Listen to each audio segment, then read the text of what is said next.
Hello, I'm Chuck Wolf, Chief Executive for Charles J. Wolf Associates, LLC. As a motivational speaker and a leadership consultant and executive coach and trainer, I often work with very successful people in their companies. Since many can't afford a professional, I volunteer to host a radio talk show called The Emotion Roadmap, Take the Wheel and Control How You Feel, on a nonprofit community radio station in Bridgeport, Connecticut, WPKN. My reason for doing the show is to share with as many people as possible this wonderful process for helping people manage their own emotions and their relationships with others. My goal is for everyone listening to learn to use the Emotion Roadmap to make life better. As you listen to me, help others, I hope you are also learning. As a Simsbury resident, I'm delighted to be able to make the show available through Simsbury TV. To learn more, go to my website, www.emotionroadmap.com. Thank you for listening and watching. And this is Chuck Wolf, and you're listening to the Emotion Roadmap, Take the Wheel and Control How You Feel. And I hope you all enjoyed listening to I'm Messiah as much as I did on the way in this morning. It's kind of a warm day, relatively speaking, in Bridgeport, Connecticut this morning, transitioning to the afternoon at noontime here. And I hope that you're out there and you've got some questions that you want to share with our audience, with me. You have some calls you want to make about taking the wheel and controlling how you feel. You're listening to the Emotion Roadmap. Take the wheel and control how you feel. As many of you know who listen regularly, and I want to thank you for tuning in again to this Wednesday's show. I want to also just tell you a little bit about the show if you're brand new to the show and you happen to be either driving through or just happen to have your channel tuned to WPKN and you're hearing me for the first time. The show is all about helping people deal with challenging situations in life.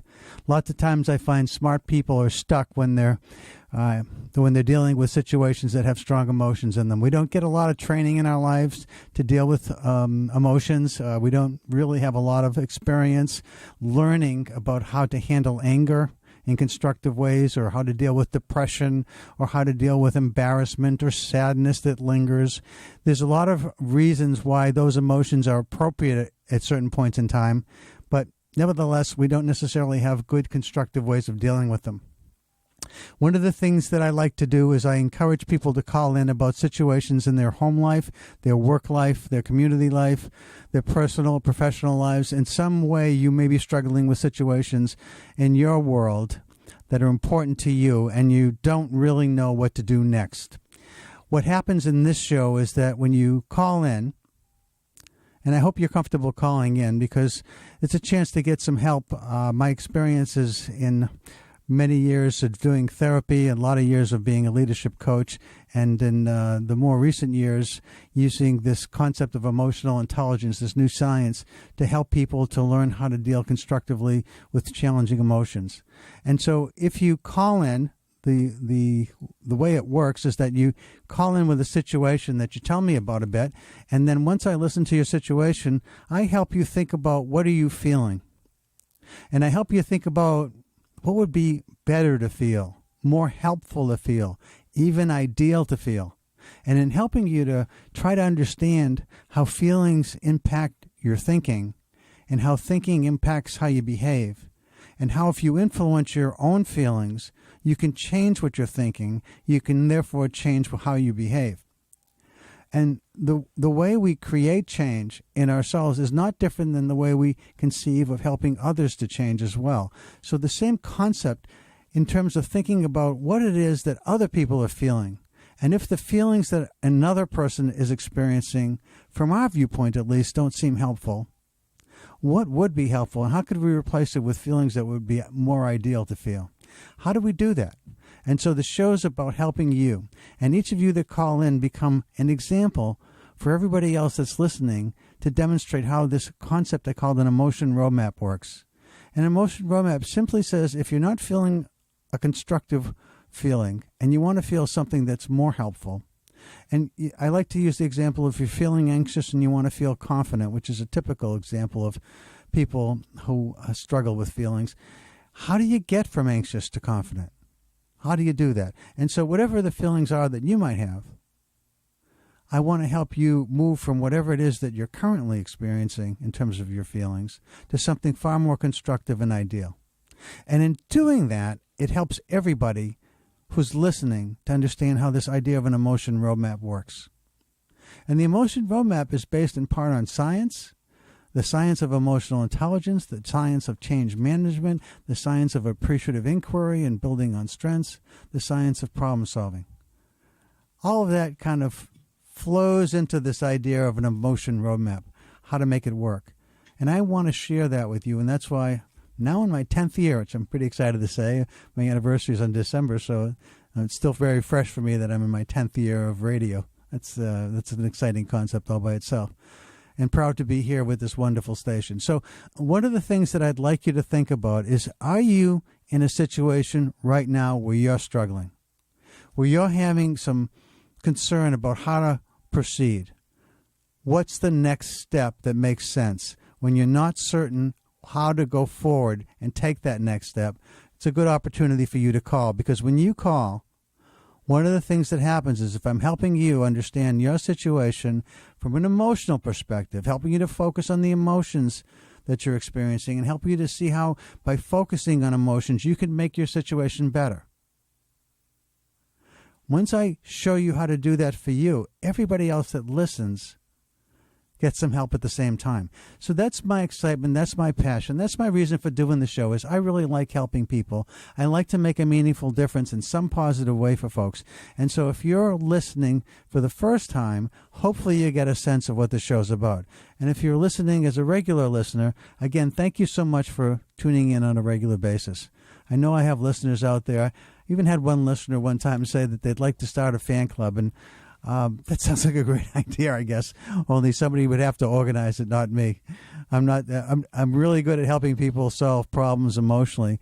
I'm not real good on organizational details on something like that. So if you have an interest in wanting to call, let me give you the number.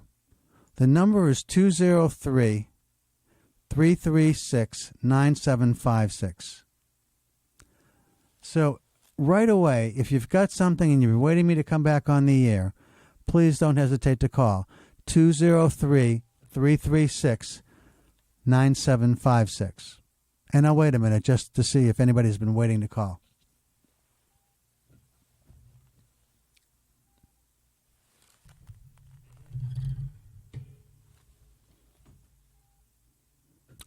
So I don't have a caller yet. So one of the things that's hard sometimes is if you do have a situation. Let me give you some examples, because, again, if you're new to the show, you may not know what I'm talking about.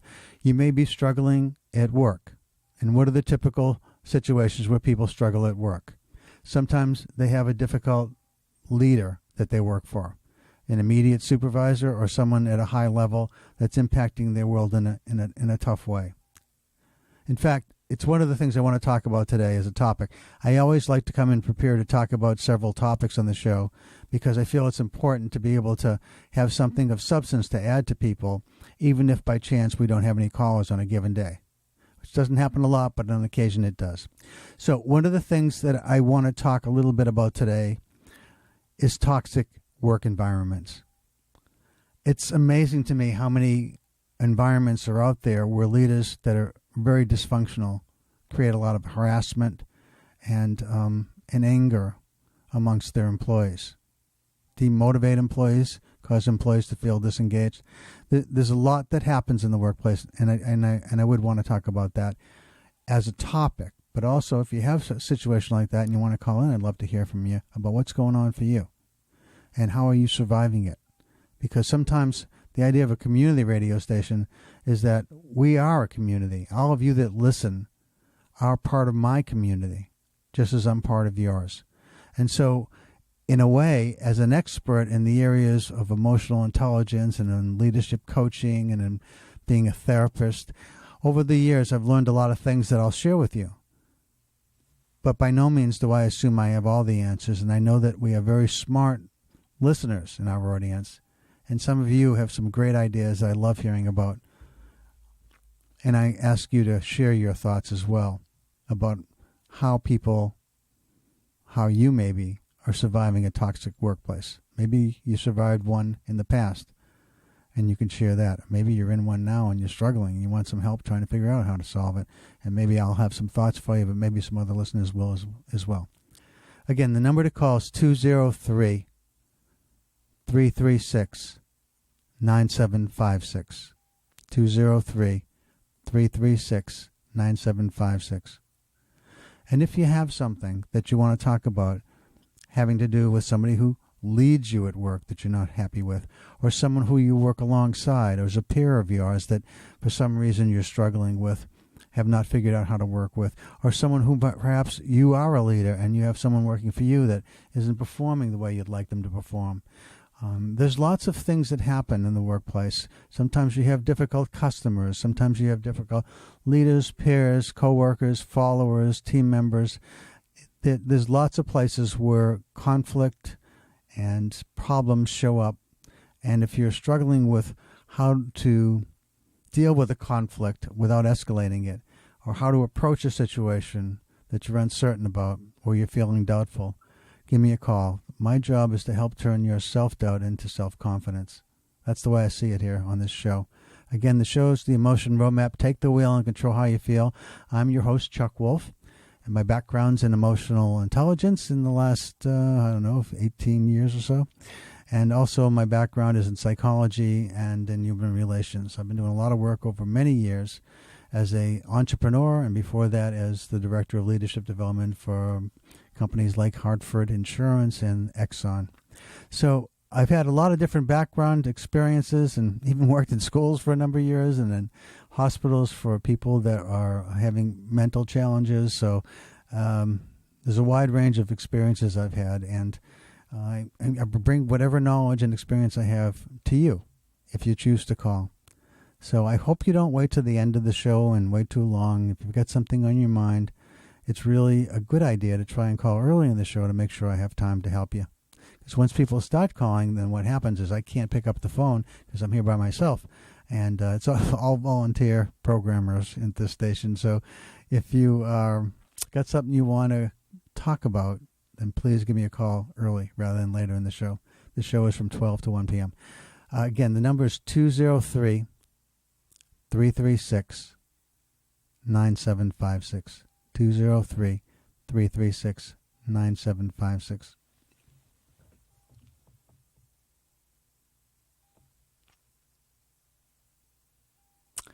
Some of you may want to call about something at home having to do with situations where you're dealing with loved ones, but you're not loving them so much these days, or you're having a hard time liking them. And you might be struggling. There's all kinds of reasons why people struggle. People struggle over money, sex, politics, religion, spirituality. There's a lot of reasons why people might argue with one another. Values, what's enjoyable to you might be different, and you're trying to decide on the vacation. Some people. I saw something on TV the other day. It just was so striking. It was a mother and a daughter. Oh, we got a caller. Hi, this is Chuck. You're on the air. Who's calling, please? This is Scott. Hi, Scott. How you doing? Okay. Could be better. Okay. What would you like to share? Well, it's the exact topic that you're talking about. I covered a few of them, so which one you got? The toxic workplace. Oh, okay. Sure. Go ahead. And a leader who's kind of, hard to deal with. Seems to be a lot of it out there. It's almost astounding to me how many dysfunctional leaders are out there. What's your story about, Scott? A small firm, a dozen people. Seems that I've known this person for a long, long time, maybe over 25 years, and worked with them at first as a person above them, and then they started their own company and then started working for them. And at first it seemed to be okay, but it seems as they decided to buy the company from a partner, things changed with the person, and they seemed to be more, saying kind of like a bully, Instead of being motivational or instead of being inspirational, they're kind of confrontational. Not constructive input or constructive criticism, but maybe just criticism or putting people down. Has it been going on a long time, Scott? For a long time. I've worked here for a fair amount of time, and it's kind of been that way for a while. I'm actually kind of trying to figure out what I might want to even do for myself. It was just an incident just this week that kind of happened that sort of shook up at least half the staff. So. You want to talk? I mean, I don't know how much you want to share, but you want to talk a little bit about what happened and what you're thinking about doing about it? Well, I'm not sure what to do about it.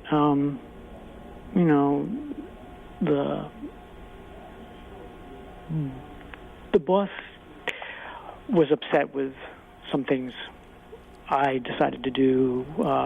Coworker was working with me, also was working with me, and some other people that were indirectly involved, and made comments like I should just fire you all. Just kind of putting people down and more like how can I get clients? How can I make money if you guys aren't doing good work? And it's not the first time this has happened. It seems that when the boss is frustrated or with things, it's more comes across as an outburst. So. Any thoughts about why the change in behavior happened? I know it's a while back, but it sounds like it wasn't initially there. And then did the business not perform well? Or no, the business actually been doing pretty well. I think part of it might have been that the position switched. There were two. He was a partner with another person, and it seemed that for most people that have worked here agree on that when he bought the other partner out, that it seemed that's when the change kind of happened. Maybe it was the pressure, I don't know. But that's kind of when it really changed a lot. I think that there had been some signs of it prior, but it wasn't as prevalent.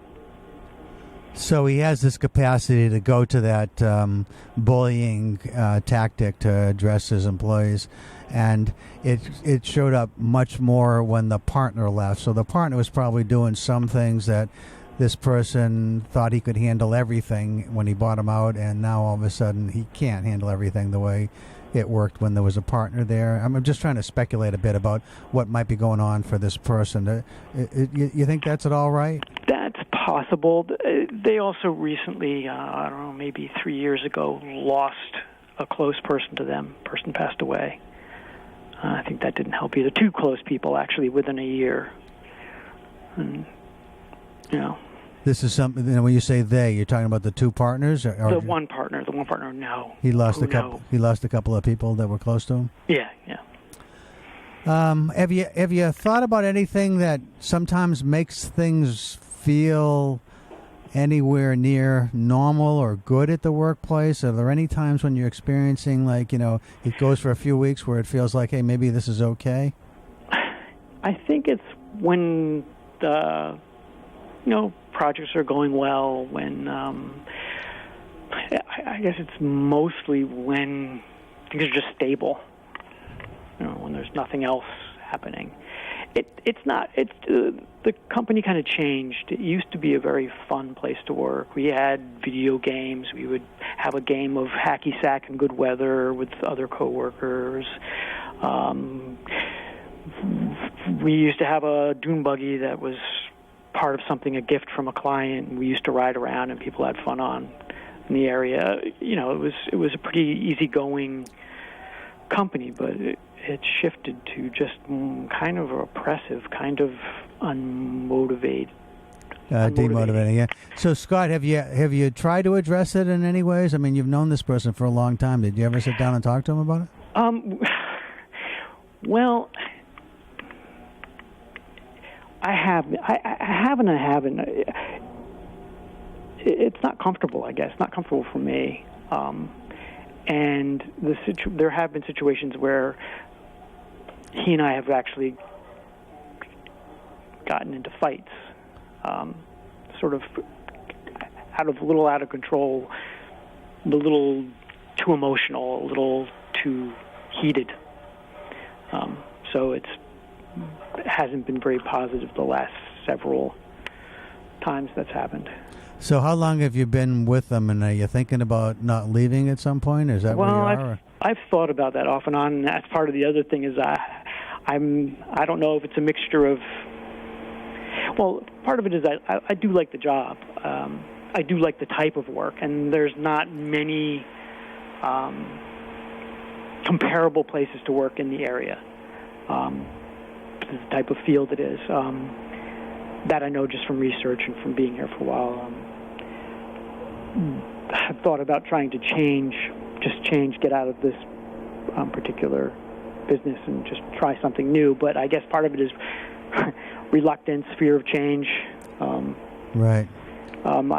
Family. Sometimes when you have family, it's a little harder to feel motivated to, quit your job and try a new one. Well, let me see if I can help you, Scott. So let me just try and replay some of what I heard and talk about how this emotion roadmap concept works. So how you're feeling is somewhat frustrated, and also you're feeling some reluctance about considering changing because there's pieces of it that you like a lot. Mm-hmm. But you're also uncertain about whether or not anything you might do could change anything about him at this point because you haven't had much luck so far, right? Correct. And how you want to feel is I guess you'd like to feel that it's fun again to work there, and also that you could somehow, like water off a duck's back, not react in the way that you are reacting to the stuff that happens when he calls you out or he gets upset and he flies off the handle. That's been something I've actually been trying to work on, not only at work but with other things. My personal, something I've been working on, but yes. Well, actually, that actually makes this even more appealing in some ways. So one of the things that you want to do is you want to build your own resilience and your own defensive structures so that when people say something to you, you don't react the same way you're reacting now. Is that right? Correct. And so you're looking at this not just with this particular person that you work for, but also in other aspects of your life. Yep. So this is kind of funny, but it's also true. So one way of looking at working in this place is that what a great place to practice. What a great place to practice not reacting to negative stuff, because you got a boss that's doing it a lot. And if you you don't get to change your behavior until you routinely get used to the idea that when somebody does attack you, that you have a different way of handling it than what you've done in past times, and you don't have a lot of that going on, so you don't get to practice often. But it sounds like you're in a great spot for you to practice this a lot when you go to work. And if every time it happened you looked at it as an opportunity to practice as opposed to how you're seeing it now, does that change at all how you think about it? It does. I've been kind of trying that. Yes, I've been trying to do that. Actually, I go to counseling. Okay. I've gone to counseling in the past, and I still go. I have ADD, so I've been working on that for a while since I was diagnosed a while ago. But I guess part of it too is I kind of feel like I have to. Maybe I need to move on anyway. I'm just not sure how to do that. Well, there's a couple things. One is you want to feel like you're more in control, and you're kind of sorting through some stuff. And the phone call today is to try and help you to see what direction you might go on. Does that feel right to you? Yeah. Okay. So you have several choices. One is, as long as you are there, every time that he starts yelling and calling you names or something else gets called out, sometimes when you have reacted, it ends up poorly where you're I don't know if you ever got physical, but it gets really highly emotional and highly negative. That's sort of what I heard. Is that right? Yes, that's right. Okay, so the different thing is then, as you're hearing it, what happens to us anytime we have an outside stimulus where something is attacking us, we want to attack back. It's a normal reaction. Mm-hmm. So it's not like you're doing anything that's abnormal, but what is more powerful is for you to have more control over that immediate. It's kind of like if somebody taps you on your knee and your reflexes work and your leg shoots up, right? Mm-hmm. Well, when somebody attacks you verbally, then if you have a normal reaction, you feel like you want to attack back. But it's not really helpful when you're dealing with somebody who's your boss. Right. But it's also, it sounds like, more problematic than just your boss, because you feel that when on other places and other parts of your life. Yes. So whether you left or you don't leave, working on this is important for you to make life better for you going forward, right? Yes. So as long as you're here and while you're still in this place, I really believe that every time he does something that you feel falls into this category of abuse somehow, that what your self-talk is about has to be different. Can you think of what else you might say to yourself when you hear something that's really negative? I know you're going through counseling, so my guess is you're already thinking along these lines. Is there anything you've said to yourself that is helpful when you hear this? I had also gone to, well, it used to be called AST, but it's called the Forum. Yep. And they talk about, you can't change anything else except for yourself. And you can only work on how you react to, which is what you're saying. And I've been trying to think in other situations, is it really me? I used to take it personally. I used to take it like it was something I was doing. And more often now, I try to separate myself. It's not always easy. It depends on how tired you are, how your day's been. Yeah, so I try to separate myself. I try to say, is this just me? I guess maybe it seems harder at work than it seems other places, because sometimes you end up pouring a lot of yourself into something you're doing. And so when somebody attacks you on it, it's very hard. But I see what you're saying. Well, let me take it a step farther for you, because I know about AST, and I know what it says. And I don't totally agree with it, by the way, because I do believe that you can change other people, but it's much harder to change somebody else than it is to change yourself. Mm-hmm. One of the ways you change your boss is when he does something like this, if you don't react, if there's no reaction, if you just simply... you nod your head, you're accepting, but in your head you have a script. You actually write it down, Scott, that, okay, so this is one of those, if it's me and I'm in your shoes, I'm thinking, okay, my script says something like this. Okay, he just attacked me again. There might be something substantive in there that I need to pay attention to, but I'm also not going to let it erode how I feel about myself, because I know that a lot of people feel attacked by this guy. It happens fairly frequently, and I'm just going to think about, is there something in what he said, get past the yelling, that I need to pay attention to, and if there isn't, just smile and say, okay, and move on and not address it. Because sometimes when a person is used to getting some reaction and they're not getting the reaction anymore, it stops working for them too. So I think you can influence that a bit. But the more important thing isn't about him. The S part of this is right in this sense, that you want to change you not just because you can, but because you want to change you to be better. Right? Yep. So if the script is something along the lines of, again, I don't want to dismiss that when a boss yells that there's nothing in it that you need to pay attention to, because there might be. Yeah, I agree. So you listen for the content, but you don't let it erode your self-concept. You don't let it make you bad. I mean, one of the things that was so striking to me, I do a lot of leadership coaching, and one of the people I was coaching, I was just talking to her, and it was a regular conversation, and she was working for a really toxic leader who was unbelievable to me, but, she's taken it very personal, and then her reporting structure changed. He put her underneath somebody else, who she had a lot of respect for, but, anytime you're taken from the top level to the level below that, it's not a good feeling either. But the one thing she learned in that first meeting she had with this other person that she now reports to is this other person hates the direction this guy's taken the organization, is thinking about leaving herself, and all of a sudden my coaching changed with this woman because she now understood that it wasn't just her. It was lots of people, and it wasn't personal. And I think one of the ways you want to look at this is it isn't personal. It isn't just you. And I think you already know that to some degree, but that's also useful information to just remind yourself of when it's happening to you. Right. Yep. I hear you. So part of this is not me not telling you as much as you thinking through. I'm just trying to provide a few thoughts for you to think about what might be in your script that you actually write down and you begin to start. That's what I mean about practice, because you know it's going to happen again. It may happen today, it may happen tomorrow, it may not happen for a couple of weeks, but it's going to happen again.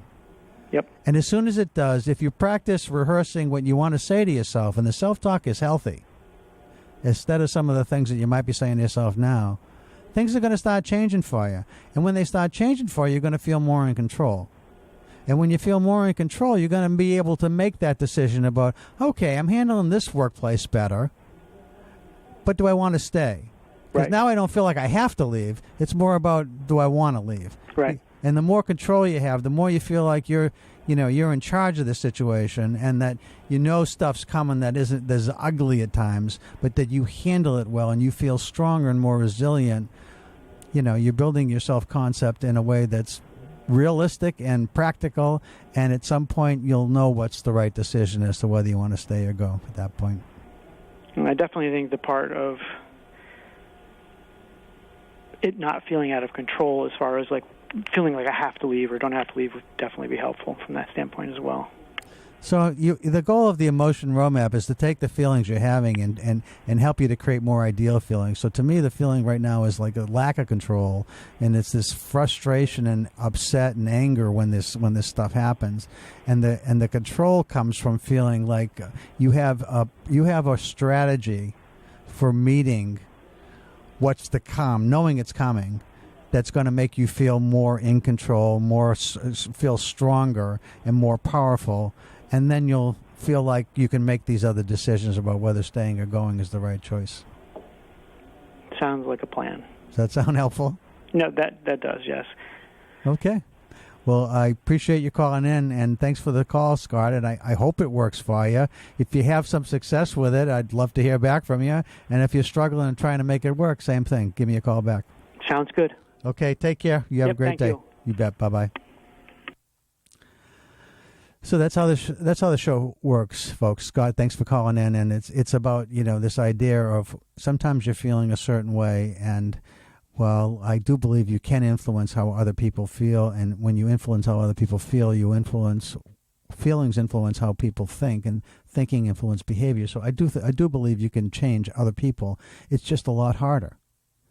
And besides, even if you are able to change another person, when you got something you want to work on that's important to you, that's really the most important part of what we're talking about.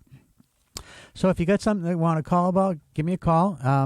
If you perhaps work for a toxic environment or also have some thoughts about Scott's situation, you're welcome to call in 203-336-9756. 203-336-9756.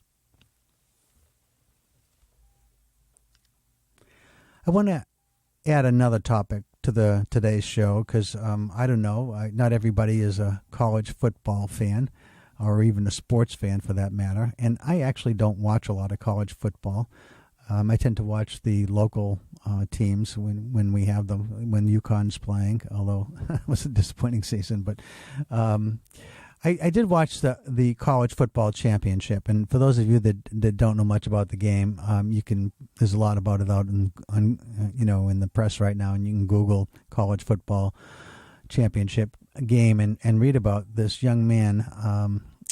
His first name is Tua, and his last name begins with a T, and I won't try to pronounce it. It's a little difficult for me to pronounce, but he's from Hawaii, and he made an enormous difference in a game where the two teams fighting for the championship were Georgia and Alabama.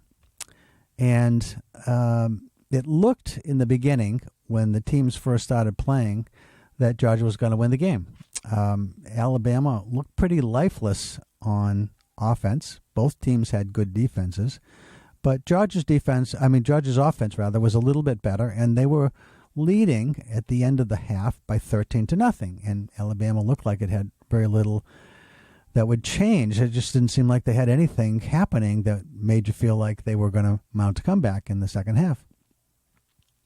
So Nick Saban is a very famous college football coach. He's the coach of Alabama, and he has won 5 national championships, which is, I guess, close to the record. I guess one of the people that had has 6 national championships, was a fellow named Bear Bryant, who was a legendary college football coach, also at Alabama, interestingly enough. And so Saban is well-renowned and well-respected, and for whatever reason, he felt that he had to make a change. And, I mean, that part was fairly obvious, but what change? What do you do? Is it a speech that you make? Do you rally your quarterback? Now, he'd had a quarterback who was a sophomore that had been playing for him and was 25-2 at this point in this young man's career, and had been, I guess, outstanding over the course of time that he'd been with Alabama.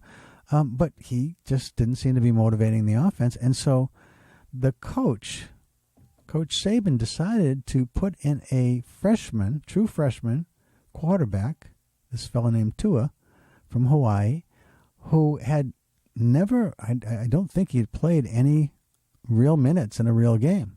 I mean, he was prepared, through practice, and obviously a confident young man.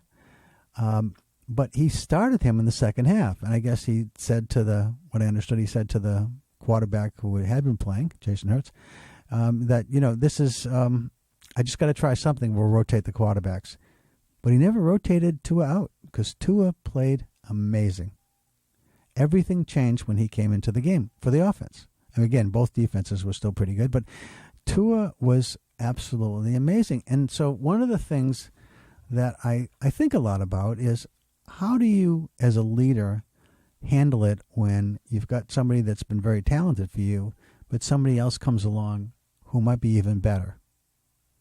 What do you say to the person who's been performing so well for you when he's out? How do you handle the situation at the end after Alabama ends up winning in an amazing game? And Tua is one of the main reasons. Do you celebrate the success of this new star that's emerged? Or do you sort of keep it a little quiet because you don't want to do anything that negates all the contribution of the other quarterback that had done so much for you? How do you handle it in the locker room? How do you handle it with the press? How do you handle it as a leader when somebody emerges as a star, even better than the person that had been a star for you just up until a few moments before? Very, very difficult and challenging situation. First of all, most coaches would never have the guts to remove the star. And if they lost with their star, they lost with their star. That's who we came to the dance with. That's who we're going home with. But he is unusual. And he ended up with his 6th national championship, tied with Bear Bryant. So this is a pretty remarkable story about how people handled the situation and how a young man shows up and just has an amazing amount of confidence on the world stage. His first real game is the national championship in all of college football, and he excels. He is amazing. And if you didn't see the game, I'll just tell you how it ends. They go into overtime, and the Georgia team, the way that it's a little complicated, but I'll try and make it simple. In overtime, each team gets the ball once. If whoever team gets it first, if they score a touchdown, I believe they win. But if they score a field goal or don't score at all, then the second team gets a chance. So the ball on Georgia, the team didn't do well with their downs and trying to move the ball over for a touchdown. They landed up with a young person on their team kicking a 51-yard field goal, which was amazing all by itself. 51-yard field goal in a national championship game is like remarkable. And so Georgia looked like they had some momentum. And then Alabama gets on the field after they score, and they start off where they are. And one of the first things that happened is this young quarterback, Tua, rushes back, and he gets the ball, and he steps back a whole bunch of steps to try and throw the ball, and the Georgia defense overwhelms him. And before he can throw the ball away even and get back just to the line of scrimmage, he's tackled for a major loss. And it looks like Alabama has no chance. The very next play, he throws, I believe it's something like a 41-yard pass to his receiver. But he didn't just throw it to his receiver. He did something that professional quarterbacks don't always do. He looked the other way. he figured out he had enough time to look the other way, which meant that the person playing a defensive position called safety leaned over and took a few steps towards the other side of the stadium, towards the other side of the field, to cover where the quarterback was looking. But as soon as that person, the safety, the defensive player, took those few couple steps, the quarterback, Tua, only a freshman, realized his guy was free and the safety couldn't catch him, his wide receiver, and he throws a long pass, a really long pass, which his wide receiver catches and scores a touchdown. Alabama wins the game. Now, how do you have the confidence, the competence to do something like that? How does the coach know you're the guy and is willing to take enormous risks by taking out your star player who's been a star forever for the couple of years you've had him and replace him with somebody that's brand new? So only had him for a half a year or so. Well, if you've got something where you have seen performance at a high level and you know what it's about, maybe for yourself or somebody else that you know, maybe for a child that you're proud of, if you've got something like that, give me a call too, because I know I've been talking about toxic environments, and you can call in about that as well. But I also thought I'd add something really positive in the show, which is to talk about what makes somebody a valued member of your team, what makes somebody a valued leader, what makes somebody show up with enormous confidence and competence. And how do you handle that as a leader when you've got that person on your team and they're about to replace somebody else that's been really good for you? Those aren't easy questions, but I'd love to talk with you about them. So if you got any thoughts about it, again, the number is 203-336-9756. 203-336-9756. One of my friends is a sports psychologist for the Minnesota Vikings, which is the National Football League team in Minnesota. And he also works with other Minnesota professional teams as well as the University of Minnesota athletic teams. And he is constantly working on maximizing the performance of professionals. I also had some experience myself working with a Division I college basketball team for a couple of years. Very interesting about what it takes to perform in front of thousands. And in the case of for this last championship, millions of people probably watched this show. I'm sure they did watch these young people compete and perform. And when you make a mistake and when you do something that doesn't work, you got to live with that. And you know that millions of people saw it. So you don't want to make a mistake. But when you do, you got to be able to feel like you can rebound from this and perform the very next moment in the next play if you're going to be an athlete at the highest levels.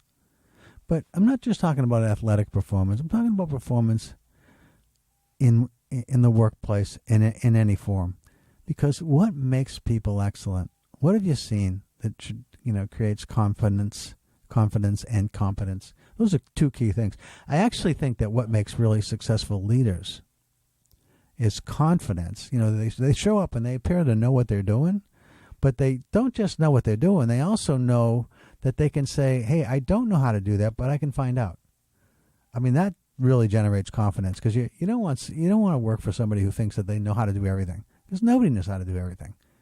And if they say that they know how to do many things but not everything, and they acknowledge when they don't know something and they're willing to ask for help, that generates a lot of confidence coming from them, as well as confidence about them coming from the people that work for them. And competence, that they actually don't just say that they know how to do something, but they demonstrate it. They actually demonstrate it for real in front of you. You actually see it.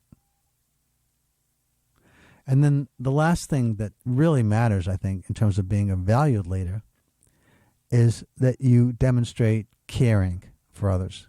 So for me, it's competence, confidence, and caring are three critical pieces of the puzzle of what makes people want to follow you as a leader. Right? Competence, you actually can do some things and do them well.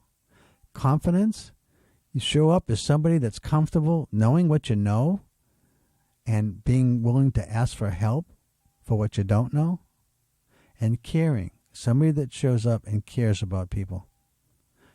In the world that Scott was just talking about, the caring is missing, right? If you listen to the way he described what's going on for his leader.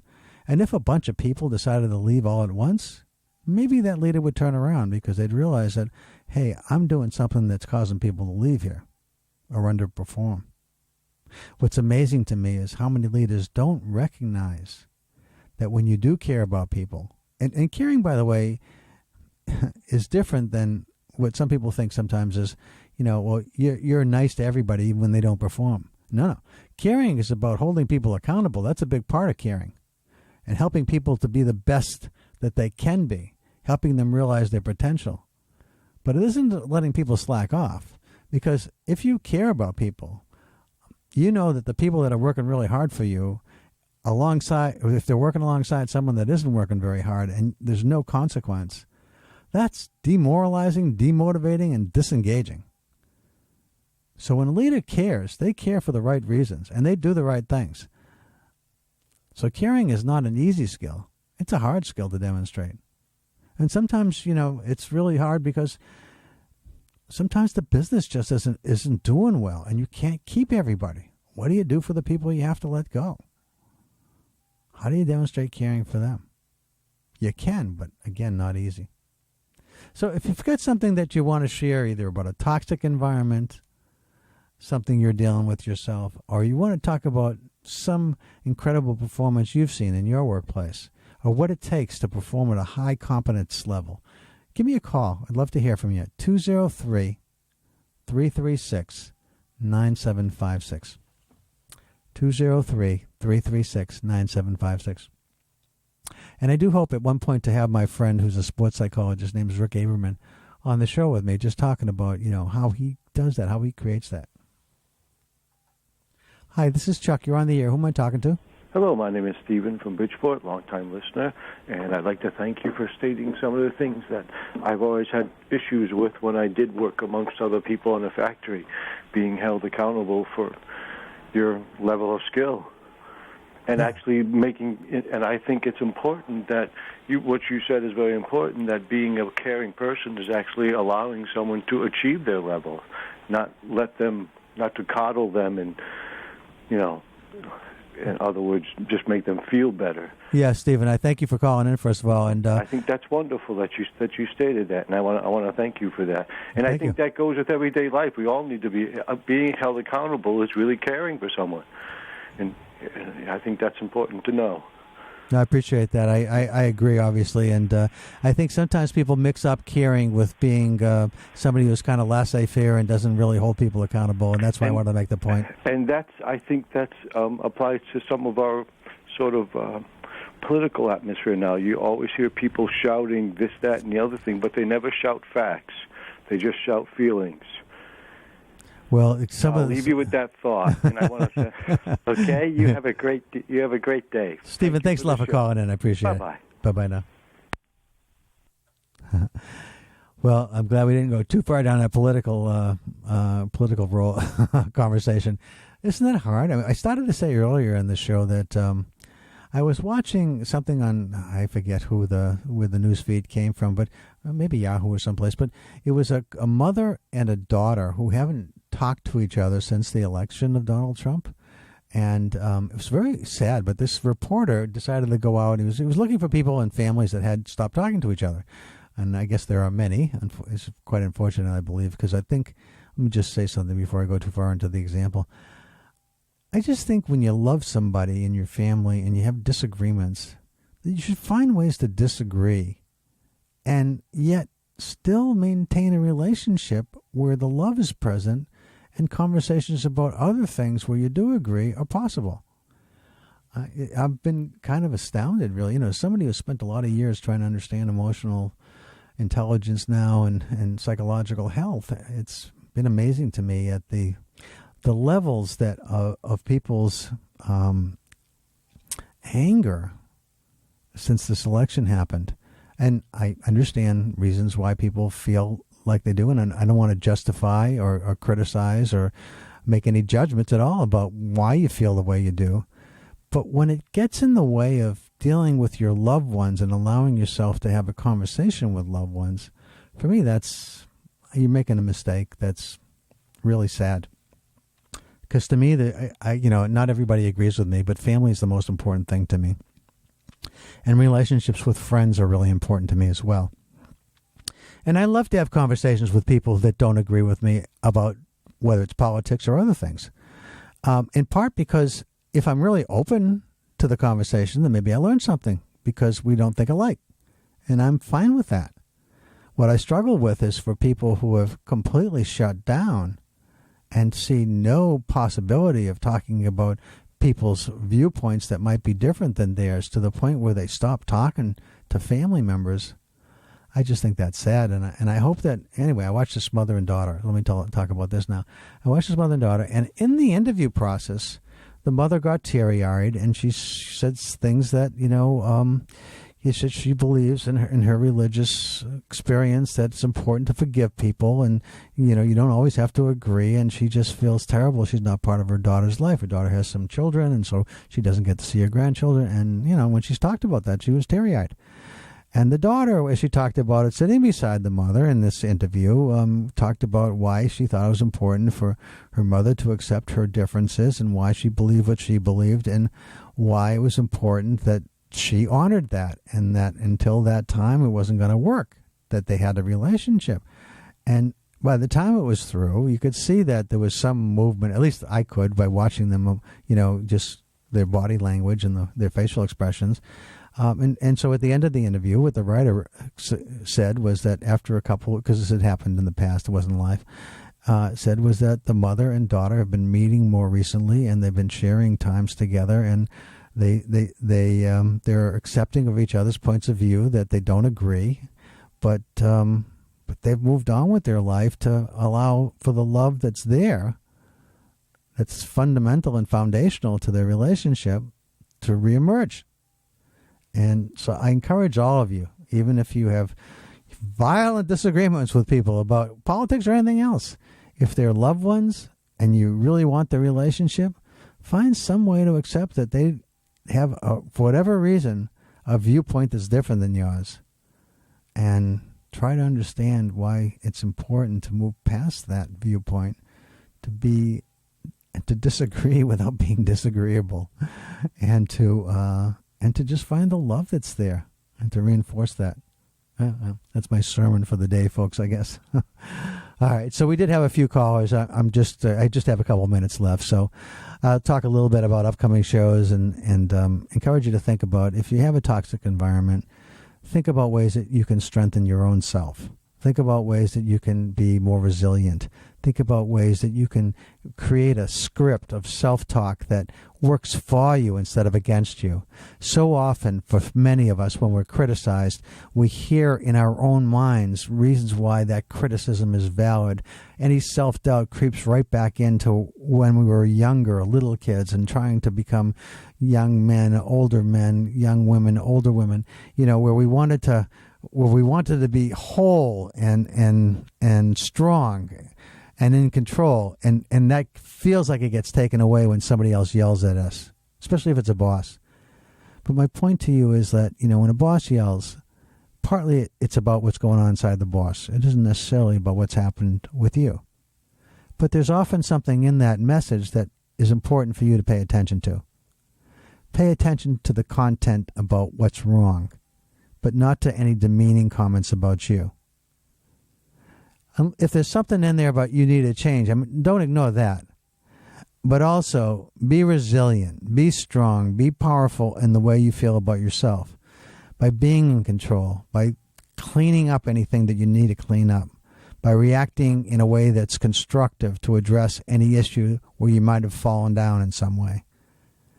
But don't let it hurt your self-concept, and don't be critical to a point where it devastates you about yourself. Don't continue to self-judge in a critical way that's harmful to you.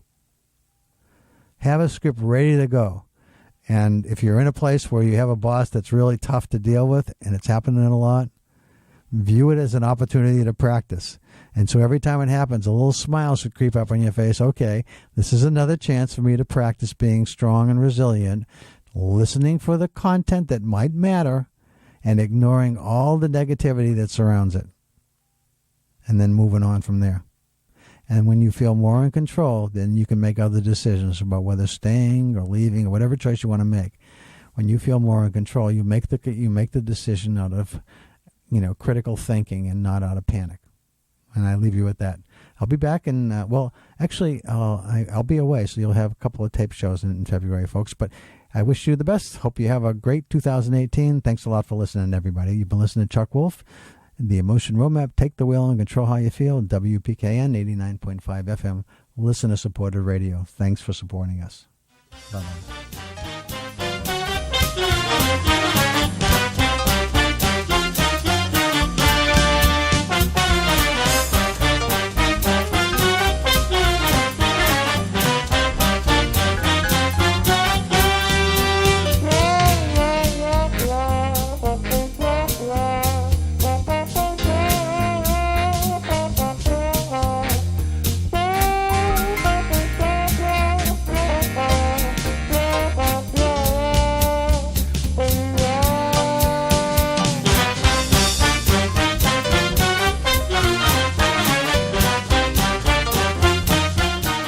Funding for Simsbury Community Television is provided in part by contributions from viewers like you.